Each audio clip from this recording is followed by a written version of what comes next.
Assalamualaikum warahmatullahi wabarakatuh. Saya Ananda Salsabila Hairi dari kelompok 3 sebagai anggota yang akan mempresentasikan hasil diskusi kami.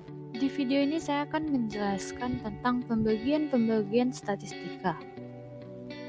Baik, sebelumnya saya akan menjelaskan terlebih dahulu apa sih statistik itu.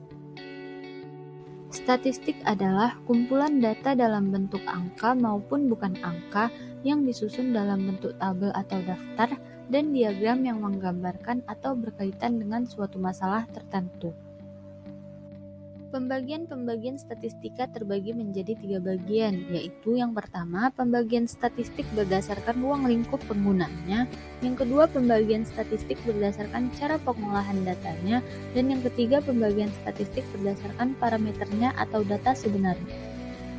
Baik, kita masuk ke dalam pembagian statistik pertama, yaitu pembagian statistik berdasarkan ruang lingkup penggunaannya. Terbagi menjadi 6 bagian, yaitu statistik sosial, statistik ekonomi, statistik pendidikan, statistik kesehatan, statistik perusahaan, dan statistik pertanian. Statistik sosial merupakan statistik yang diterapkan atau digunakan di dalam ilmu sosial. Statistik ekonomi merupakan statistik yang diterapkan atau digunakan dalam ilmu ekonomi. Statistik pendidikan merupakan statistik yang diterapkan atau digunakan di dalam ilmu dalam bidang pendidikan.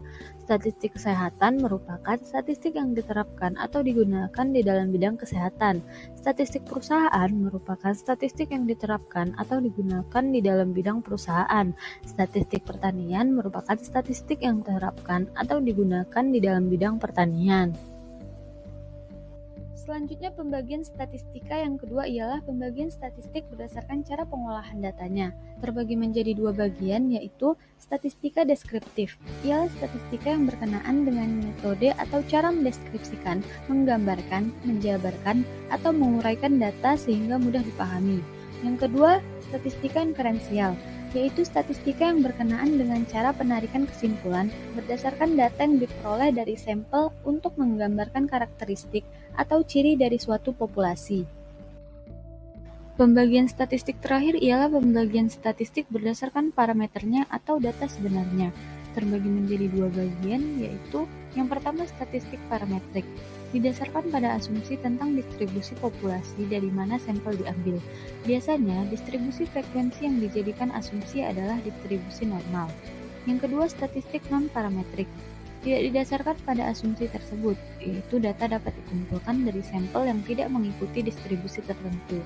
Artinya, bila data tidak terdistribusi normal atau tidak memenuhi asumsi, maka analisis yang semula direncanakan parametrik bisa beralih ke non-parametrik. Baik, demikianlah itu saja yang bisa saya sampaikan. Saya Ananda Salsabila Hairi selaku anggota dari kelompok 3. Memohon maaf apabila ada kesalahan kata maupun ucapan. Wassalamualaikum warahmatullahi wabarakatuh.